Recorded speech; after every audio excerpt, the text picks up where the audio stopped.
As the cast review proved, author JK Rowling has been right on, well, pretty much everything when it comes to the gender ideology debate. However, the previously unknown actors who she turned into multi-millionaires are unrepentant for slagging her off when she did not embrace their woke agenda. Harry Potter himself, Daniel Radcliffe, says he won't be apologising, to detransitioners harmed by being given puberty blockers, and that he does not owe Rowling the things he truly believes. He does not owe an apology to her because he truly believes in the things that he said. I mean, it's astonishing, isn't it, really, the way that those cast, or a lot of members of the cast of Harry Potter, who I firmly believe, seriously, especially in the case of Daniel Radcliffe, would be stacking shelves at Lidl if it wasn't the fact that he looked a little bit like Harry Potter early doors. They just shunned her. They wanted her name taken off books. This is all according to reports. They didn't want to be pictured with her at premieres. Anyway, here with me live to discuss this is the founder of Let Women Speak, Kellie-Jay Keen. Kellie-Jay, thank you very, very much. What do you make of Daniel Radcliffe now, sticking to his guns? I think what he's come out and said, revolting and obnoxious and ungrateful. But it's his silence when she was being horrifically targeted, when people were standing outside of her house, the death threat she's received. The fact that not once did he stand up and say, hey, not in my name. I may agree with the woman, but none of this is in my name. Back off. She created a world that you all adore, and it's just totally inappropriate behaviour. Yeah, I mean, surely they owe her a massive apology, really. I mean, he was asked directly, do you not think you owe her? And he says, no. He says their rift makes him really sad. I think the absolute scandal here is that she turned this guy into presumably a multi-millionaire, and that he's decided to stick two fingers up to her. Yeah, but look, once you're in the cult, all bets are off about how bad your behaviour is. I mean, he could have... He's totally wrong, right? He's totally wrong. He's endorsed and promoted the harm to vulnerable teenagers and young people. So he's so totally wrong. It's going to be very, very delicious to watch him find out just how wrong he is. Do you think that actually we will get to a point where lovey celebrities really do genuinely understand that they've backed the wrong horse when it comes to this? Yeah, I do. Look, I think the whole landscape of films and Hollywood is changing dramatically anyway. So I think COVID certainly did serious damage where we all saw behind the curtain. I think all of them will eventually get to a place where they'll pretend that they never said anything that they said and they didn't support any of this. But it'll be nice to watch Daniel Radcliffe's firm. But like I said, I think the greatest harm is the fact that he had the power over the people that turned on her. He had the power to say, please stop it.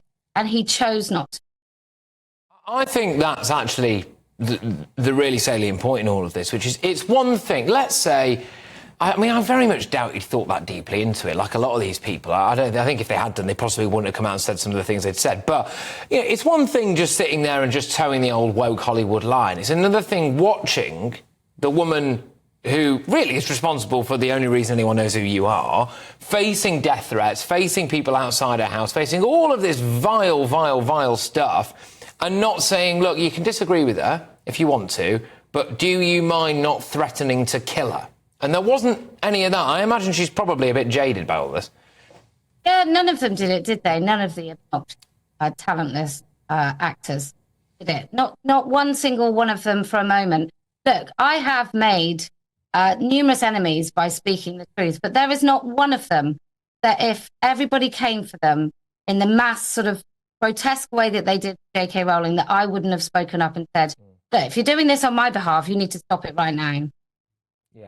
Yeah, it is absolutely astonishing, really, when I think about the kind of level of silence. And it's funny, isn't it? Because they usually say things like silence is violence when it comes to not being a trans ally or all of that stuff. But silence certainly wasn't violence when it came to actually stopping or speaking out against genuine violence. And, I mean, how do you think JK Rowling actually feels about all this? Because do you think she actually wants or needs an apology? Or is she just content in the realm of being correct now?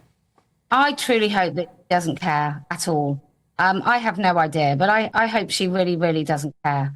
I think that the funny thing is with Daniel Radcliffe's position is because he's so kind and he's so humane, except when it comes to Rowling. You know, he's just so accepting and inclusive and kind and wonderful, which is why he's so sad about how she feels about this. But he has absolutely no empathy whatsoever for her.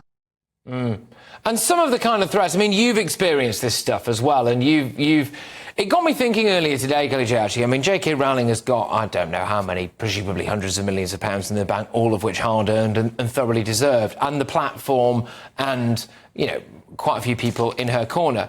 You know, ordinary people out there on the street who share the exact same views as her. I just wonder how many of those people have lost everything. Oh, look, I spoke to a lady today whose daughter, and she won't see her grandchildren again. You know, these are, for some women, they walk away. They don't even, they don't make a fuss. They don't complain. They just leave their jobs, or they stop going to their fitness classes, or they stop using the gym, or, you know, they don't go to their meetings anymore. And they just quietly just self-exclude. So the damage is horrendous and so widespread. But, you know, we're telling the truth and we're going to be right. So I guess, right. And it's so easy to throw out the word salad. I will continue to support the rights of all LGBTQ people. And you think, well, all right, OK, what about women's rights, though? What about the rights? You could flip it on its head completely, couldn't you? So what about the right of people not to have a sex offender in their changing rooms, all of this stuff? Obviously not saying that all trans people are sex offenders before the internet goes mental. Right, look, Kellie-Jay, thank you very, very much. Great to have you on the show, as ever. You take care. That's Kellie-Jay Keen there, the founder of Let Women Speak. No doubt Daniel Radcliffe would deny that he'd ever endorsed anything to do with the harm of children, of course. Look,